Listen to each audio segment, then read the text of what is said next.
Bonsoir et bienvenue. J'ai très plaisir de vous retrouver. Ce soir, je vous rejoins pour vous présenter la maison Bouquet Crozat. Donc, nous avons 3 invités sur le plateau. Bonsoir à tous les 3. Donc, Romain, bonsoir. Léa et Christine. Bonsoir. Merci beaucoup de vous prêter au jeu. Donc, on va parler un petit peu de ce que fait la maison Bouquet Crozat et d'un petit peu tout ça. Je vais représenter un petit peu, mais du coup, vous faites partie de la maison Bouquet Crozat, qui est une imprimerie du coup traditionnelle lyonnaise qui existe depuis 1866. Donc ça, on va en parler aussi. Donc, je vais vous demander qui veut expliquer justement de manière le plus simple possible qui vous êtes tous les 3, ce que vous faites et ce que fait la maison Bouquet Crozat. Et après, on parle un peu de l'historique, mais voilà. Et je vais montrer des petits visuels en même temps. C'est à moi, c'est ça. C'est bien. Ce que fait la maison Bouquet Crozat, ça se rattache à de l'imprimerie où on est spécialisé dans tout ce qui est impression plutôt en or, en argent. Ouais. Relief, toutes ces techniques un peu anciennes, de marquage, sur tout support, soit le bois, le cuir et principalement le papier. C'est vrai que ça, on n'en parle pas beaucoup, mais souvent, quand on parle du marquage, les gens s'attendent que ce soit possible que sur du papier. Et c'est vrai qu'effectivement, on peut faire sur d'autres matières. Alors même le bois, tu vois, je l'ai rarement vu. Oui.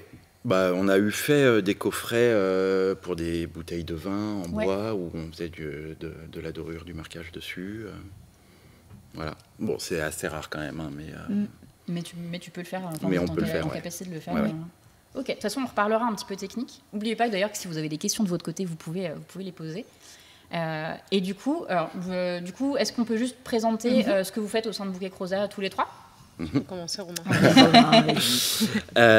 Moi, je suis en gros responsable de l'atelier, de la production, donc je suis derrière les machines, principalement. Ouais. On va te voir d'ailleurs, il y a plein de photos et on te voit derrière les machines, justement. Voilà. Peut-être après de toi, Christine. Ouais, donc moi je suis Christine, je suis responsable du développement de Bouquet Crozat. Donc le but, c'était vraiment de pérenniser cette belle maison. Alors, moi, je connais Romain depuis maintenant 10 ans, parce que j'étais responsable de développement pour le papier fait de la Résistance, qui était une marque de papeterie lyonnaise, créée par Nicolas Guimau, Jeanne Fiori. Et du coup, Romain était l'un de nos fournisseurs prestataires à l'époque. Donc, on travaillait avec lui, il marquait nos très jolis carnets et calepins. Ils étaient très beaux, ces carnets. Mais oui, c'est vrai, ils existent toujours d'ailleurs. Et du coup, on se connaissait comme ça, et c'était extrêmement intéressant. Moi, du coup, quand j'ai rejoint l'aventure auprès de Romain, c'était important. Moi, j'aime beaucoup tout ce qui est papier, l'artisanat. On est vraiment... tu es venue à l'atelier, tu as vu comment ça se passait. Ouais, j'ai eu cette chance. Donc on est vraiment... si vous allez à la fois sur le site ou sur l'Insta, je pense que l'ADN est là, complètement. Donc ça, c'était intéressant. Et puis de faire connaître au plus grand nombre ce savoir-faire, ce qualité de travail. Il y a très très peu finalement d'entreprises en France qui ont cette technicité-là. Parce qu'effectivement, il y a tout ce qui est marquage et aussi le letterpress. Donc ça, c'est important. Et puis d'offrir aussi à Romain la possibilité d'avoir de nouveaux projets. Des projets un petit peu différents de ce qu'on peut faire et d'en oublier au maximum tout ça, que ce soit des cartes de visite, que ce soit au contraire des projets qui sortent vraiment de l'ordinaire sur lesquels on travaille actuellement, par exemple. Il en parlera peut-être un petit peu tout à l'heure. Ah, de ouf. Voilà. Je veux donc les petites, ce teasing, les petits teasings. Je suis là. Les gens sont très preneurs en plus, généralement. Restez connectés. C'est ça. Donc voilà, et c'est très très plaisant de travailler à l'atelier qui ressemble pas à grand chose, en vrai. Mais c'est très sympa. Il est super vague cet atelier.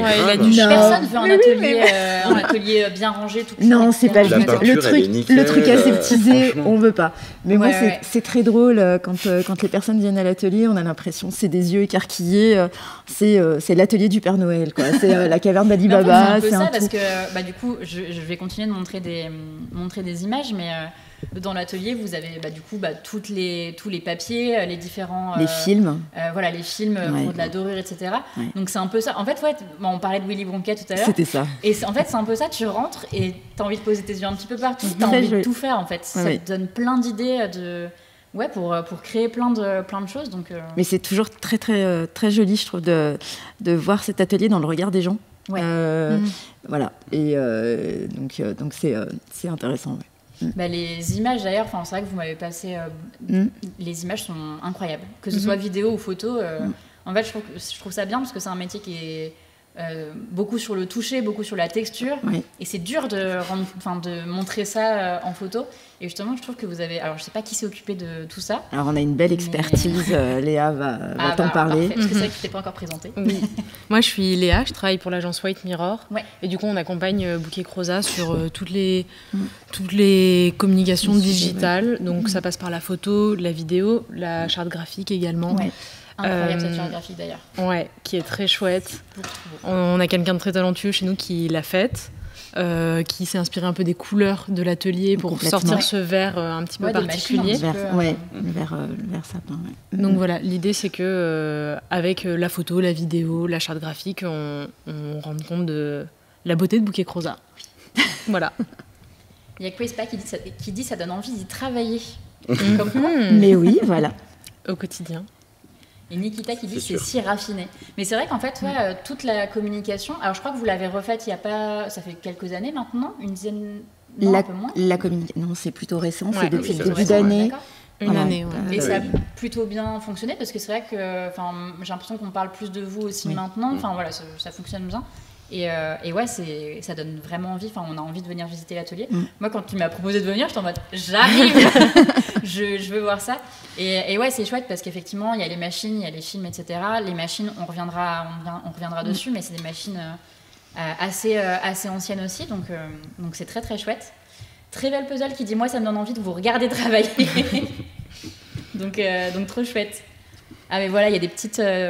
Il y a Jen qui dit Trevel, on vous adore, vous venez quand vous voulez. Parfait. Tous les jours. Et du coup, c'est vrai qu'on en a très rapidement parlé, mais la maison Bouquet Croza, du coup, existe depuis 1866. Donc, est-ce qu'on peut faire un rapide historique sur tout ça ?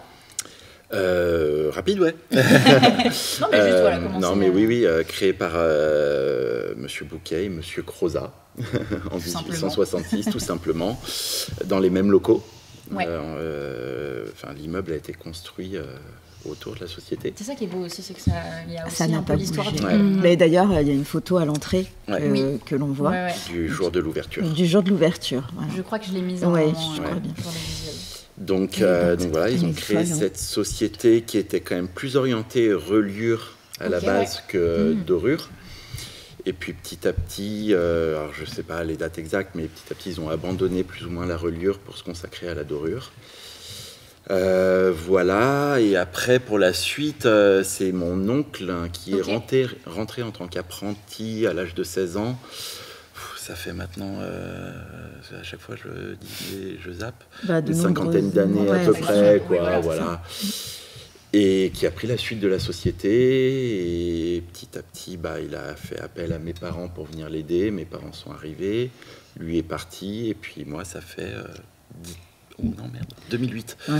Depuis 2008 que j'ai... Ah oui, carrément. Depuis 2008 que j'ai repris la société. Parce qu'il y a une transmission assez belle qui s'est faite, du coup, quoi. Parce que ça fait 3 générations. Ça fait 4 générations, ouais. Ça fait 4 générations.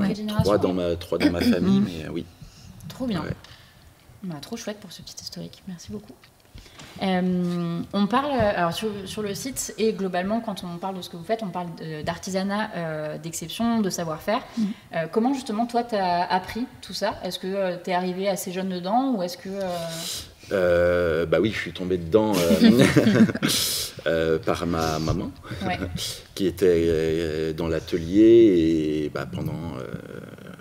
Déjà, j'allais à l'atelier à la sortie de l'école le soir. Donc t'as toujours. Donc j'ai pas toujours connu cet atelier, mais pas loin. Et puis après, j'ai commencé à y travailler pendant les vacances, un peu l'été, pour faire 2-3 sous. Et puis voilà, en fait, j'ai appris sur le tas. Ouais, en fait, c'est ça, t'es tout le temps là, du coup. Ouais, donc j'ai appris. Donc t'as pas fait une formation. Non. Ouais, non, t'as fait la meilleure formation en fait. T'as fait. Voilà. On te met sur machine et pas débrouille-toi, mais tu vas y arriver, quoi. Ok. Mais ça, c'est trop bien en vrai, parce que je trouve que c'est la meilleure façon d'apprendre finalement, parce que t'es dedans et en fait, c'est là et c'est hyper open, tu y vas et tu le fais. Donc, mais c'est trop chouette. Enfin, je trouve que en plus, c'est des très anciennes machines. On va voir un petit peu des photos. Je crois qu'il y en a déjà quelques-unes qui sont passées. Et d'ailleurs, cette manière d'imprimer, elle est assez ancienne. Qu'est-ce qui fait que toi, tu restes sur des machines anciennes? Est-ce qu'il y a un moment où tu t'es dit, ce serait quand même plus simple sur des machines J'imagine pas, moi personnellement, je comprends. Mais... le marquage à chaud, c'est une technique de marquage à chaud. Y a pas de, voilà. Et si tu veux, la dorure, ça fait peut-être une dizaine d'années qu'on a des machines numériques capables de faire de la dorure, de ce qu'on appelle de la dorure à froid. C'est pas aussi beau. Non, c'est très brillant, c'est très bling-bling. Tu peux le dire. Voilà. Tu peux le dire. C'est pas si beau. J'ai le droit de le dire. Nous, on n'en fait pas. Nous, on n'en fait pas. On est sur de la dorure à chaud, voilà. Dis-le. D'accord. Et donc, en fait, c'est la seule technique pour faire un marquage avec du creux, du relief. Il n'y a pas d'autres techniques possibles à ce jour. Donc, les machines, elles sont ce qu'elles sont. Elles sont vieilles, mais elles sont increvables. Et pour le moment, aucun moyen de les changer. Enfin, aucun intérêt. Et puis... c'est surtout ça, en fait. Je pense, Et est-ce qu'on peut rapidement expliquer justement ce que c'est que le letterpress, par exemple, parce que c'est une technique très particulière. Donc, est-ce qu'on peut en expliquer Oui, le letterpress, c'est... techniquement, c'est la technique inventée par Gutenberg. On vient ancrer la surface d'un cliché et qui vient redéposer l'encre sur un papier, tout simplement. Ouais. Donc maintenant, on l'a un peu fait évoluer au fil des années. L'intérêt, puisque maintenant les imprimantes numériques le font. Donc l'intérêt, il n'est pas d'imprimer sur juste venir déposer l'encre sur le papier. L'intérêt, il est de venir travailler sur des papiers très épais, coton, des beaux papiers de création, et de donner du relief, de venir creuser le papier avec de l'encre. C'est vrai que c'est ça, je pense que, pour bien expliquer aux gens, la différence justement majeure avec l'imprimerie numérique, c'est que du coup, là, il y a vraiment, on peut sentir vraiment l'impression. C'est-à-dire que quand on touche le papier, on va sentir vraiment chacune des lettres qui a été imprimée, etc. Donc, ça, mine de rien, ça apporte quelque chose en plus qui est quand même assez fou, je trouve. Et là, il y a pas mal de photos qui passent, justement, où on voit cet effet ultra texturé. Et moi, je trouve ça assez fou du rendu qu'il y a, en fait, par rapport à un rendu numérique. Je trouve que la qualité du rendu est... Ça n'a rien à voir. Ouais, c'est même pas comparable. Et c'est très très élégant. Ouais. Pour tout type de travail. C'est élégant et puis c'est affirmé en fait. Complètement. C'est vraiment. Je trouve qu'il y a un truc hyper beau dans cette notion de. Tu viens vraiment taper la lettre dans ton papier finalement. Et du coup, tu vois. En fait, je trouve qu'on voit le geste derrière. C'est peut-être un peu bizarre ce que je dis, mais je trouve qu'on voit le geste derrière aussi, alors que une impression numérique, c'est lisse, il n'y a rien en fait, c'est un peu dommage. Et puis il y a aussi le travail de la couleur que toi tu fais, Romain, de faire tes petits bidouillages de couleurs pour tes petites mixtures. Mes petites mixtures de couleurs, ouais. Et ça aussi, c'est chouette à voir. On travaille sur des couleurs Pantone, donc il y a nos petits mélanges. Après, ça reste un travail artisanal, donc. On n'est jamais sur une teinte. La teinte, elle évolue au fil du tirage et de l'impression. C'est qui est trop chouette aussi. En fait, t'as jamais exactement la même teinte sur toutes les cartes. Et puis surtout, parce que ça nous arrive de faire un tirage et de faire un retirage après. On n'aura jamais exactement le même résultat. Et le papier, la même pression, la même couleur. On s'en rapproche, visuellement, on s'en rapproche beaucoup, mais... Voilà, chaque élément est différent. Il y a Questpack qui demande est-ce que du coup vous faites des patrons personnalisés pour ces impressions-là et est-ce que vous les gardez tous? Est-ce qu'il y a une archive? Oui. Alors... Alors il va répondre sur la première question. Donc la première question, oui, on fait ce qu'on appelle des clichés, des outils qui sont à l'image de ce qu'on veut imprimer, marquer. C'est les plaques en métal. Alors, il y a pour la dorure, pour la dorure en métal, en magnésium ou en laiton, et pour le letterpress, c'est des plaques en polymère. Voilà. Et où je voulais en venir. Chaque cliché. C'est plus comme à l'époque, parce qu'à la base, sur ces machines de letterpress, les anciennes typos, on utilisait des lettres en plomb qu'on alignait, tout ça, donc on pouvait juste écrire un texte, voilà. Maintenant, l'intérêt, c'est vraiment de reproduire un logo, de reproduire vraiment une typo, ce qu'on veut. Et donc oui, on les garde. Voilà. Mais bon là, il y a quelques de stockage dans tout l'atelier, un peu partout. Et on a une personne qui est extrêmement organisée, qui travaille avec Romain, qui n'a pas pu être là ce soir. Et du coup, elle travaille à la prod et elle range. Elle range quand le projet est terminé. Ouais. Donc ça, c'est top parce que encore cet après-midi, plus tard que tout à l'heure, Romain a retrouvé un cliché qui date d'il y a 10 ans. Mais en vrai, c'est hyper riche d'avoir ça, je trouve. Ah, mais complètement. Parce que vous pourrez ouvrir un musée à un moment de tous les clichés qui ont été... Alors, très honnêtement, on en a jeté énormément. Au printemps, on a fait un gros rangement, parce qu'il n'y a plus de place. Au bout d'un moment, il faut de la place. On en a gardé des très beaux, des très anciens, parce que ça nous faisait mal au cœur de les jeter.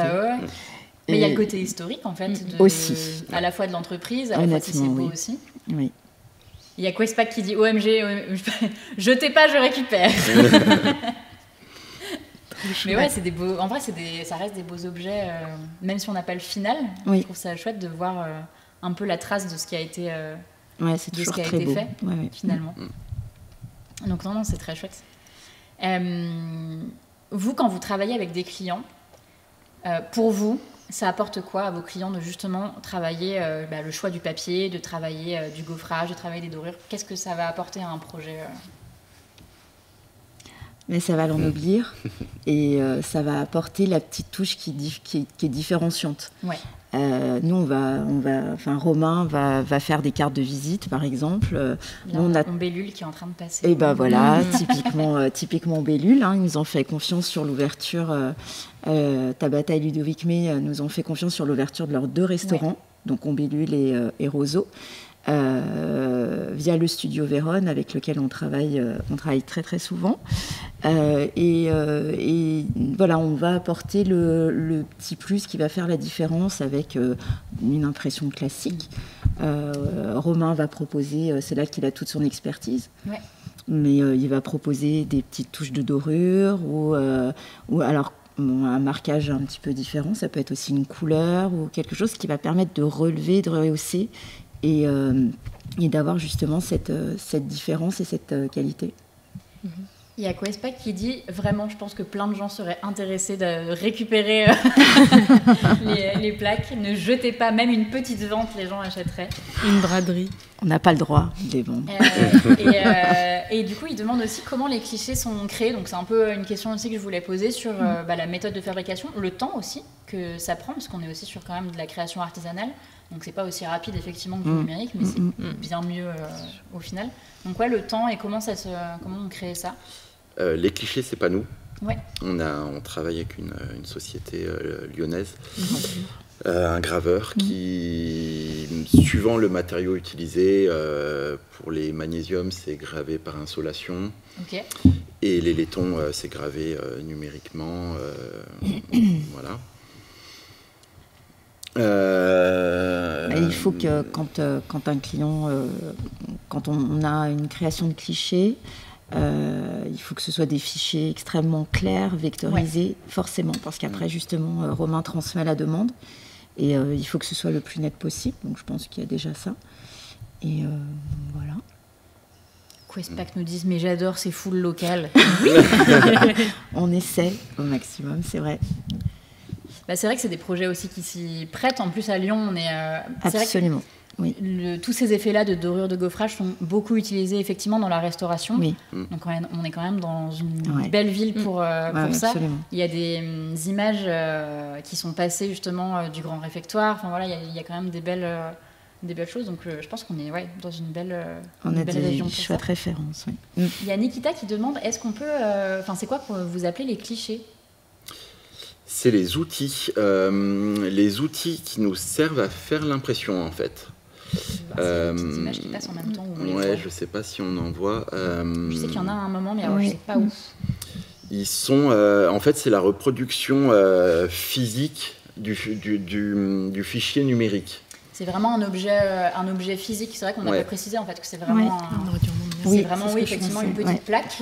Oui, c'est ça. Où il y a le graphisme dessus. La dorure, c'est pas un ordinateur qui commande la machine en fait. On grave cet objet. En fait. C'est ça. C'est un moule, un fer. Certains imprimeurs avec lesquels on travaille appellent ça des fers à dorer. Ou des moules, effectivement. Ce que je trouve très moche. Oui, c'est pour ça que cliché, c'est beaucoup plus joli. En fait, il y a cette notion de prestige dans ce que vous faites. Le moule tout de suite, c'est beaucoup plus moche. C'est de la prestance comme mot. Et peut-être pour préciser, tu viens le fixer sur ta machine. Il est collé. Je crois que là, on le voit justement un peu. Techniquement. On voit des petits... On a vu un petit bout. Là c'est un cliché. Là. Tout à fait. C'est rapide, mais il est passé. Oui, c'était Intercontinental que je voulais dire tout à l'heure. Oui, j'avais compris. Oui. Mais voilà, là on a une belle image des machines que vous utilisez. C'est vrai que ça pour moi c'était un peu pépite parce que pour la petite histoire, quand j'étais en BTS, j'ai fait un BTS de design graphique option média imprimé et on avait un stage à faire dans une imprimerie traditionnelle et je n'ai pas trouvé. J'ai dû faire mon stage dans une imprimerie numérique et j'ai pleuré toutes les larmes de mon corps parce que c'était triste et tellement... En fait, c'était pas intéressant. Parce que en fait c'était juste appuyer sur un bouton, mettre le fichier et ça faisait tout seul. En fait j'avais rien à apprendre et j'étais tellement déçue parce que tous les gens de ma classe avaient fait des stages dans des super entreprises hyper traditionnelles où il y avait du letterpress. Alors pas tout le temps parce que c'était assez rare, mais en tout cas des choses un peu plus traditionnelles et moi j'aurais vraiment aimé faire dans ce genre d'atelier donc quand j'ai pu voir c'était vraiment trop bien. Il y a Jen qui dit Nicolas dit que vous êtes trop fort et rêve de venir à l'atelier. Et Studio Paulette qui dit moi aussi j'y ferais bien un tour. Alors Studio Paulette c'est une amie DA qui est à Strasbourg et elle fait bien le genre de projet qui pourrait matcher. Donc j'espère qu'un jour il y aura une collab. Avec grand plaisir. Et Westpad qui dit allez on va organiser un petit stage chez Bouquet Croza pour tous les viewers. On va pas tous tenir dans l'atelier, moi je vous le dis tout de suite. Mais il est quand même pas immense. Oh, ça va quand même. C'est un beau petit... Mais effectivement, si on arrive à 50, ça va être... C'est compliqué. Et pour déambuler dedans... Oui. C'est un peu... J'ai une fâcheuse tendance à courir un peu partout, alors... Voilà. Faut pas qu'il y ait trop de monde devant moi. Et si justement, moi je suis designer, je veux une super impression pour un de mes clients. Concrètement, comment ça se passe? Qui gère quoi dans le processus? Est-ce que c'est moi qui viens choisir les papiers? Est-ce que vous recommandez? Comment ça se passe? Je pense que vous êtes force de proposition aussi. Alors, au départ, c'est plus Christine. Voilà. La demande, c'est moi qui la traite au départ. Okay. J'aime bien effectivement faire une petite présentation aussi de l'atelier, parce que c'est important que les personnes puissent se rendre compte du travail qu'il y a derrière et de vraiment comprendre le côté artisanal dont je parlais tout à l'heure, le savoir-faire. Donc j'aime bien organiser une petite visite rapide, d'expliquer un petit peu comment Romain travaille, et ça permet aussi de comprendre le pourquoi après. Voilà, donc ça, je trouve ça intéressant. Et puis après, on voit aussi ce qui est possible. Si le graphiste a déjà des fichiers, comme je disais, ça c'est très bien, parce que ça nous permet de déjà commencer en amont, de regarder un petit peu les papiers. Les papiers, la technique, et puis après, ça bascule chez Romain, parce que c'est lui le sachant. Donc il y a des... Voilà, ça je ne sais pas. Il y a eu un petit... C'est moi. Il n'en est pas convaincu, c'est dommage. Mais parce que c'est vraiment le cas. En fait, il est derrière ses machines depuis 15 ans. Quoi faire, en fait. Mais il sait comment va réagir le papier. Il sait comment un film va prendre... Alors, ce qu'on appelle... Souvent, il me dit, mais ça prend pas. Donc, ok. Moi, j'essaye de vulgariser, en fait. Voilà, c'est un peu ça. Et du coup, lui sait. Donc c'est vraiment... c'est son expertise. qui fait la différence aussi. Hein. Après, ça reste un métier artisanal où il y a plein de points d'interrogation, où on est sûr de rien. Voilà, ça... Mais je pense que ça, c'est une partie aussi intéressante. Compliquée, mais intéressante pour toi aussi. Pour moi, oui, mais c'est quand même compliqué aussi à expliquer à certains clients qui ont du mal à comprendre que on n'est pas sûr du... Déjà, et qu'on n'est pas sûr du numérique, ou on n'est pas sûr d'un résultat et d'un rendu, et que des fois, il faut s'adapter, en fait. Parce que c'est vrai que j'imagine que les choses qui sont vraiment extrêmement petites, par exemple, ça peut être compliqué. En dorure, ça peut être compliqué, et en même temps, ça va dépendre de beaucoup de paramètres. Si on est sur un outil immense où il y a plein de petites choses, ça peut être plus compliqué que juste une petite chose au milieu, quoi. Ok, donc c'est quand même pas mal de gestion. Il y a beaucoup de paramètres à prendre en compte quand même, pour être sûr du rendu. Mais effectivement, c'est ce qui fait que c'est un métier vraiment purement artisanal, et je trouve que c'est aussi ce qui fait la beauté de la chose, et même pour toi, d'un point de vue intérêt, je trouve. Donc non, c'est chouette. Nikita dit rien à voir, mais votre site internet est très très beau. C'est vrai. Et bientôt, Christine en vulgarisation Bouquet Croza sur YouTube. Voilà.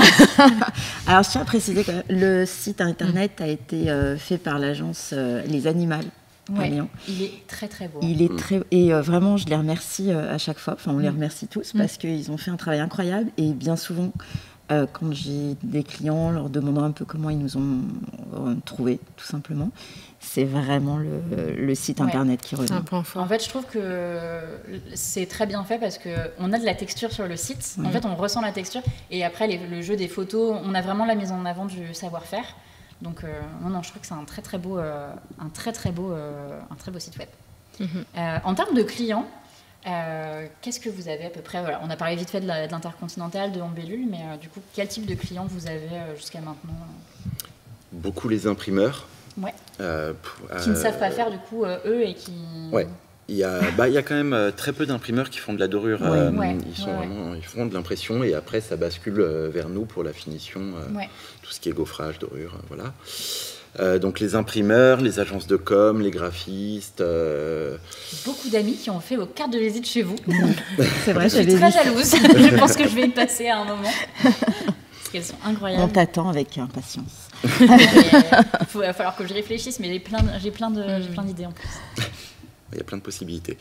Mais, en plus. Carrément. Mais oui, voilà. Des wedding planners. Des wedding planners. La papeterie de mariage tient de plus en plus de place, en fait, dans le paysage. Oui, c'est vrai qu'à côté luxe, il y a beaucoup... Oui, aussi. Ouais. Du coup, pas uniquement des clients à Lyon, tout national. Oui, ça peut être intéressant de le dire aussi. Voilà. Il y a un beau rayonnement. Oui, de plus en plus. Parce que c'est ce que tu disais... globalement, vous n'êtes pas nombreux à avoir ce type d'atelier en France. Non. Il y a une cinquantaine de personnes. Cinquantaine d'ateliers, et encore peut-être un petit peu moins. Même 50 déjà, c'est assez peu. Très peu sont... il y en a quand même très peu qui sont capables de faire... on peut, avec nos machines, on peut faire un peu tout quand même. Beaucoup sont spécialisés uniquement dans le papier ou dans le traitement du cuir. Alors que vous avez un peu un 360. Nous, on est capable de bosser sur beaucoup de supports. Et vous avez combien de machines au total là, à l'atelier? 4, 5, 6, 7... derrière 8, 9 avec la Massico, 9 10 machines. C'est un peu l'atelier quand même. Parce que j'arrivais pas à me rappeler, mais effectivement, il y a quand même un beau petit matos. Et la plus vieille, elle date de... J'ai jamais la date. Parce que je suis jamais sûre. On a un vieux balancier à main. Étonnamment, c'est quoi que t'appelles un balancier à main? C'est tout simplement c'est une presse, mais avec un balancier que tu descends pour faire monter la pression. Tu fais 6 sports en même temps. Voilà. Et donc c'est la plus vieille. Moi, je pense qu'elle a environ 100 ans. Ok. Elle est ancrée dans le sol. Ah oui, réellement. Ah oui, elle a creusé le sol. Parce que je crois qu'il y a des photos qui sont passées et qui sont sur le site justement de les machines Heidelberg. Alors ça, elles sont plus récentes. Oui, elles sont plus récentes. Oui, plus récentes, elles sont des années 80. Oui, mais elles sont très anciennes. Mais elles sont plus récentes. Tu sais, cette presse à balancier dont il sert tous les jours. Et étonnamment, c'est celle qui me sert le plus. Oui, celle qui est dans le fond. Oui, absolument. Elle est très belle. Mais elles sont incroyables, ces machines. petite pépite. Et increvable. Mais ouais, alors ça c'est une autre des questions que je me posais, c'est si un jour ça casse pour X ou Y raison, c'est déjà arrivé. Qu'est-ce qui se passe? C'est déjà arrivé, ok. Et ben on met les mains dans la machine et on démonte et parce on que refait elles fabriquer. se font plus, j'imagine, ces machines. Non, celle-là non. Après c'est l'avantage de ces vieilles machines qui sont toutes mécaniques. C'est que tu sais, ce n'est que de la mécanique. Donc un engrenage qui... On fait plus comme ça. Voilà. Un engrenage qui pète, tu le démontes, tu refais faire l'engrenage sur mesure et tu le remontes. Ah, mais c'est trop entre guillemets, tout simplement. Mais, oui. J'imagine que c'est plus complexe que ça, mais en soi, tu sais que tu peux le refaire, quoi. Elles sont toutes réparables. Quispa qui me dit, c'est clair qu'avant, il n'y avait pas l'obsolescence programmée. Ah oui, non. Non. Effectivement. Non, parce qu'au final, les deux machines qui nous servent le plus, il y en a une de 66 et l'autre de 74. Ouais, 74. Ouais, donc quand même... C'est énorme. Mais du coup, c'est encore plus... C'est hyper jeune. Mais du coup, je trouve ça vachement bien, tu vois, aussi d'avoir le savoir nécessaire de toi pouvoir réparer... Tu vois, savoir ce qui va pas dans la machine. Ouais, en fait, t'as pas trop le choix. Oui, ouais. Mais en même temps, c'est un savoir en plus qui est hyper précieux. Donc, puis je trouve que ça t'aide à connaître ta machine et à voir comment elle réagit, en fait.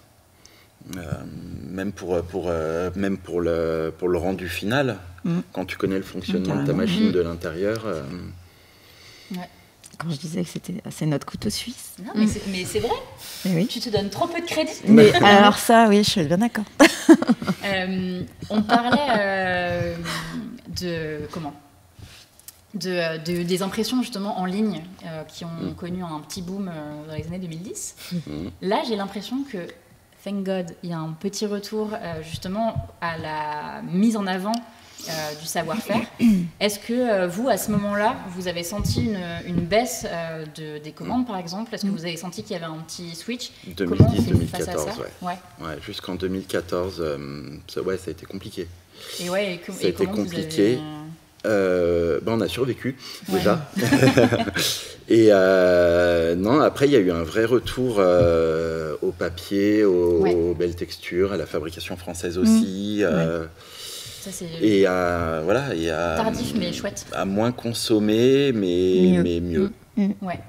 Mais un peu comme dans tout, en fait. Ouais, complètement, Voilà. Ouais, je pense qu'il y a aussi un segment, un côté ce côté un peu valeur de justement, déjà c'est du local, et en plus effectivement, c'est fait en France, c'est fait main. Donc je trouve ça chouette que ces dernières années on revalorise ça. Parce que moi, il y a une petite période où j'ai un peu eu peur, mais pas forcément que sur l'impression, sur vraiment tout type de métier. Et là, c'est ça aussi qui est chouette, c'est que... Alors là, ça fait 3 émissions qu'on parle d'artisanat, justement. Et c'est hyper intéressant parce que les gens sont d'autant plus intéressés parce que c'est vraiment quelqu'un derrière qui fait fonctionner les choses, qui fait avec ses mains ou avec des machines, peu importe, mais en tout cas des machines pas... c'est pas aussi simple qu'appuyer sur un bouton. Il y a vraiment de la recherche aussi, de la connaissance, du papier, des couleurs, etc. Donc non, c'est chouette ce retour-là et j'espère que ça va durer et que ça va être un peu plus gros, de plus en plus gros en tout cas, qu'on va se remettre à refaire ça parce que c'est quand même très chouette. Du côté de la vie dans l'atelier, comment ça se passe? Comment se passent vos journées? Quelle est l'ambiance? Faut vraiment en parler? Oui, vas-y, je t'en prie. Non, vas-y, toi, comment tu le ressens, l'atelier? Est-ce que c'est un focus dans les projets? Est-ce que... aucune journée se ressemble. Elle passe très très vite. Non, en vrai, c'est comme ça. C'est assez fou. Moi, souvent, je pars le soir, le vendredi, par exemple. Non, le jeudi soir. Je suis rarement à l'atelier le vendredi. Je pars le jeudi soir, c'est à peu près rangé. Voilà, soyons très clairs. Que s'est-il passé en 3 jours? Et j'arrive le lundi et c'est la révolution. Voilà, il y a des cartons, des palettes, tout est arrivé. En fait, c'est sans arrêt ça. Donc ça, c'est aussi intéressant. Vous disiez qu'il y avait les imprimeurs. Donc les imprimeurs vous livrent les choses sur lesquelles vous allez devoir réimprimer. Oui. Donc j'imagine qu'on est sur des beaux stocks. Je crois qu'il y a, quand j'étais venue, t'avais reçu un stock. Oui. On parle de belles palettes quand même. Donc, oui, vraiment. Oui, vraiment. Cet été, on a eu de très belles palettes. Là, cet après-midi, voilà, on déjeunait, on a vu le livreur arriver avec 2 grosses palettes. C'est quoi la plus grosse le plus gros nombre de palettes que vous avez reçues? Parce qu'il faut stocker tout ça. Et il faut avoir planeurs. le temps. Ouais, le journal holistique. Ouais, le journal holistique. Oui. On a reçu 3 palettes de 900 kilos. Oui, c'est ça. Okay. Chacune. 3 palettes de 900 kilos. Oui. Ouais, à peu près, Ouais. Wow. Et l'atelier n'est pas très grand. Ouais, bah oui, c'est ça, c'est qu'il faut faire tenir dedans. Ouais. Donc j'imagine qu'il y a quand même une organisation à prévoir pour les projets qui rentrent. Oui, absolument. Qui doit être assez folle, quoi. Là, ça a été un peu un moment... des fois, on fait un peu... Ce matin, c'était un peu un Tetris qu'on a fait. On s'est dit, allez, on range, parce qu'on savait qu'il y avait des palettes qui arrivaient. Après, effectivement... Elles se sont dit ça. Oui, voilà. Non, Romain, voilà. Donc, c'est vrai qu'on s'est dit ça ce matin, en se disant, on savait qu'il y avait 2 palettes qui arrivaient, il faut ranger. Ouais. Après, effectivement, c'est une vie d'atelier. S'il n'y a rien, c'est pas bon signe. Soyons très honnêtes. Donc là, effectivement, là, on avait beaucoup de boîtes à marquer pour une très belle marque dans le sud de la France. Donc, on dit pas le nom? Non, on dit pas on le peut nom. pas dire le nom. Mais j'ai très envie de savoir. Et voilà, donc là, ça prenait beaucoup de place. Ouais, voilà, c'était... mais c'est très bien, ça fait aussi partie du truc, quoi. Et du coup, toi, t'as pas trop la pression, parce que du coup, t'es le seul qui s'occupe des machines, si j'ai bien compris. Donc du coup, tout repose sur toi. D'un point de vue production, hein, j'entends. Je voulais pas dénigrer ce que tu faisais. Il n'y a aucun problème. Il y a quand même Coco. Alors donc, c'est ce que je disais, voilà, il y a une troisième personne qui est à l'atelier avec Romain. Okay. Qui est là 3 jours par semaine et qui en complément est aussi relieuse d'art. Donc elle est, quand on parle d'artisanat, on est vraiment là. On n'a pas expliqué la reliure. La reliure, tout simplement, c'est quand vous avez des carnets ou des livres, c'est ce qui va relier les pages entre elles. Voilà. Si jamais... Je préfère préciser. Bon, elle est spécialisée dans la reliure. Elle est spécialisée et quand il y a... Restauration de Elcrou, elle restaure les livres. Et du coup, et elle est aux côtés de Romain sur la production et aussi sur tous les projets très minutieux. Ouais. Typiquement le contre-collage qui est à la fois long et minutieux, donc c'est avec une petite machine, elle en colle. Et c'est souvent quand même elle qui s'occupe du contre-collage. Romain n'aime pas ça. Donc voilà, ils travaillent vraiment très très bien tous les deux et c'est... Là, cet après-midi, j'ai eu un beau moment de travail en commun, ce matin. Voilà, il y en a un qui gaufrait, l'autre qui marquait. Ça doit être chouette à voir aussi, la dynamique. Ah oui, vraiment. C'était très chouette à voir ce matin. Il y a Mylène qui dit les carnets holographiques, oh là là. Ah. Et Questpack qui dit Christine, reine du teasing. Pour la marque. Et voilà. J'espère que nous, on pourra savoir après l'émission. En parlant de projet, moi je voulais savoir quel était le projet le plus dur sur lequel vous avez travaillé. Le plus dur ou peut-être le plus challengeant. C'est celui qui est actuel. En cours. Ah mais du coup j'ai encore... Dont on ne peut pas parler. Dont on ne peut pas parler. Voilà. C'était très bon en teasing. Ouais. Et ça sort quand? Qu'on sache quand est-ce qu'on va pouvoir voir sur les réseaux, à peu près. On ne le verra peut-être pas sur les réseaux. On ne le verra peut-être pas. En plus ça reste en... On est contraint parfois. Ouais. Non. C'est très frustrant. Hein. Il y a des choses. J'imagine que vous devez voir passer des très belles choses, des hyper belles créas qui restent du coup en interne. On voit des trucs sympas des fois. Le plus frustrant des fois, c'est de travailler sur des projets. Alors ça remonte, donc je peux en parler, mais on avait bossé sur des coffrets pour Chivas. Ouais. Whisky. Oui. Ouais, c'est ça. Ouais. Très mauvais en alcool fort.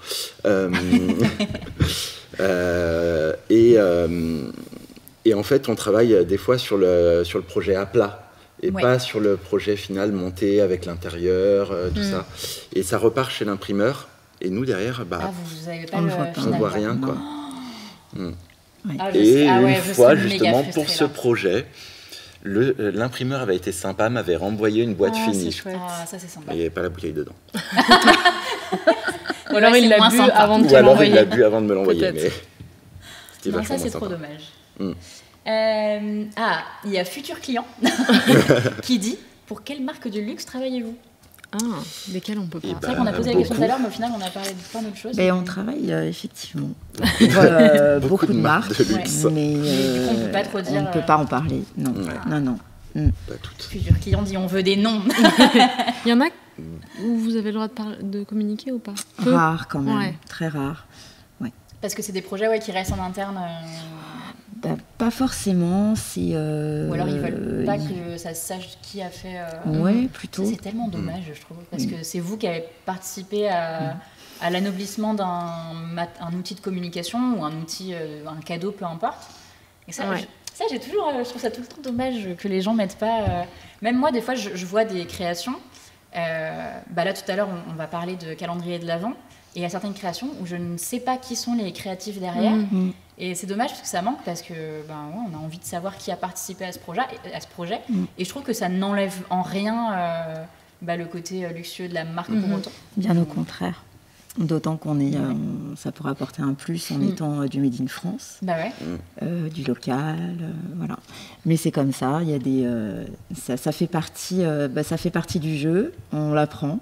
Et voilà, c'est comme ça. Après, moi, je le savais. Voilà. Oui, c'est ça, c'est que toi, tu restes content d'avoir travaillé sur le projet. Oui. Bon, et puis ça fait des années maintenant, mais donc j'ai l'habitude. Et puis je suis pas un grand communicant non plus, donc avant que vous arriviez, ça Et c'est vrai que je trouve ça assez chouette aussi, parce que vous avez effectivement des marques de luxe dont on peut pas citer le nom. Il y a aussi des très beaux restaurants sur Lyon. Mais vous travaillez aussi, alors tu disais, avec des graphistes. Il y a eu une petite carte faite pour l'E-Mystic Blog notamment. Il y a eu du coup les cartes de visite de C'est par là qui sont incroyables. Enfin, voilà, vous les avez vues passer. Et je trouve ça chouette justement que vous ayez un peu cette ambivalence de types de projets complètement différents. Et j'imagine que même pour vous, ça doit être assez intéressant de changer de temps en temps et de passer sur des choses peut-être un peu plus... un peu plus... Ah bah carrément. Je peux pas faire du travail d'usine. J'imagine que c'est pas la même pression non plus. Quoique, cela dit. Non, parce que je crois qu'il n'y a pas de chance. Non, mais c'est pas. Je pense que Romain accorde la même attention à un graphiste freelance qui se lance. Mais qui a une grande maison, ça se voit. Tu vois, c'est en fait, il le dit pas. C'est le projet qui est intéressant. Voilà. La marque, moi, oui, c'est pas son problème, quoi. Voilà. C'est comment tu vas mener à bien le projet, comment tu vas le sortir. C'est ça. Et puis, en fait, tout part du graphisme. Donc, quand le graphisme te parle dès le départ, tu trouves des solutions. Tu cherches des solutions pour l'embellir. C'est ça aussi qui est chouette. Je trouve qu'il y a une belle notion d'échange. Toi, tu peux conseiller. Si la personne a une demande, tu peux voir avec lui, trouver des solutions si toi tu l'as jamais fait, ou dire en fait on va tester mais pas sûr, effectivement, comme je disais tout à l'heure. Donc ça, je trouve ça très chouette. Questpack demande, est-ce que l'imprimerie gère l'impression complète d'un livre par exemple, ou juste la première et la quatrième de couve? On peut tout gérer. Tout ne sera pas fait en interne, mais on peut tout gérer. Ok, donc vous avez vraiment le côté global aussi complet. Trop chouette. Voilà, Questpack, si tu veux sortir un livre, avec plaisir. Et dernière question, et après on passera aux petites questions plus rapides. Alors, il y a une autre question dans le chat. Alors Nikita demande si elle peut demander combien de tirages minimum vous produisez, signer une potentielle cliente très intéressée. Ça part de l'exemplaire unique. Ok. Beaucoup sur des couvertures des livres d'art, où il ne faut pas se louper. On peut partir sur 40-60 000 exemplaires. Au-delà... 60 000, 60 000. Ça dépend du projet, mais au-delà, ça commence à être plus complexe. Donc justement, vous êtes plus sur des petites séries finalement. Petites et moyennes séries, Ok. Donc Nikita, tu sais... À bientôt. Christine, j'ai beaucoup recommandé à des amis designers. Il y en a une qui vous a contacté récemment d'ailleurs. Oriane, si tu passes par là. Et moi j'avais une dernière question du coup, c'est est-ce que vous avez un projet préféré? Et est-ce que c'est celui qui est en train d'être fait? Celui qui est en train d'être fait, il est vraiment sympa. Il est vraiment sympa. Prenant, mais il est sympa. Mais il est prenant. Mais très sympa. Mais non, après... Est-ce que vous en citez un autre du coup dont le syndicat des contretypes. La tablée. Il est chouette. On l'a vu passer tout à l'heure. Je sais pas si je peux le retrouver. C'est beau ça. La tablée, c'était... il y avait pochette, le gaufrage dessus. Gaufrage, dorure. Ah là là, je sais plus où il est. Ah, il est là. C'est celui-ci. Donc ça, c'est l'invitation.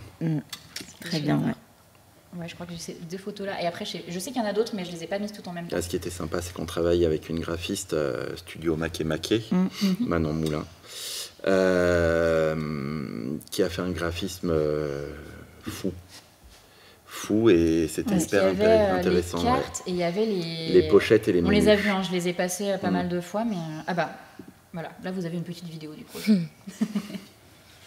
C'est vrai que ce projet est très beau, il y a vraiment une pochette, on appelle ça une pochette. Une pochette et dedans il y avait la carte avec les... il y avait le menu, voilà. Et du coup là on voit les clichés. Nikita, tu demandais tout à l'heure, là on voit un peu les clichés.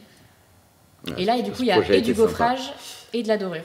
Il y a du gaufrage, de la dorure, du letterpress et de la découpe à la forme. Ok. Pour découper la pochette. Ah bah oui, pour la pochette. Il est incroyable. C'est vrai que ce projet est magnifique. Les photos sont... Vraiment, le photographe est top parce que ça met vraiment tellement bien en valeur le papier que c'est très chouette. Et même là, on voit justement le côté un peu 3D du gaufrage, etc. Et même du letterpress. Et c'est difficile à montrer en photo. C'est pour ça que les photos sont folles. Quizpack nous demande c'est quoi la différence entre gaufrage et letterpress. Oh, t'as pas bien écouté. On a dit tout ça. Gaufrage, on met en relief du texte ou un logo ou un dessin. Donc on vient faire ressortir ce dessin du papier.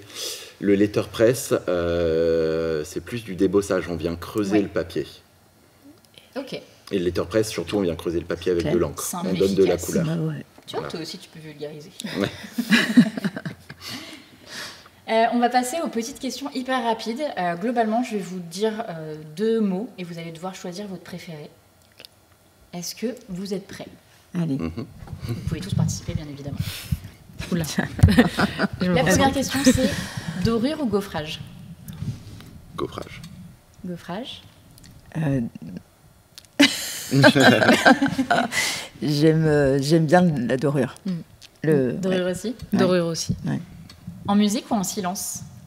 En musique. En silence. Toujours en musique. La musique, ça me déconcentre trop. Monochrome ou multicolore ? Monochrome. Moi, ça dépend.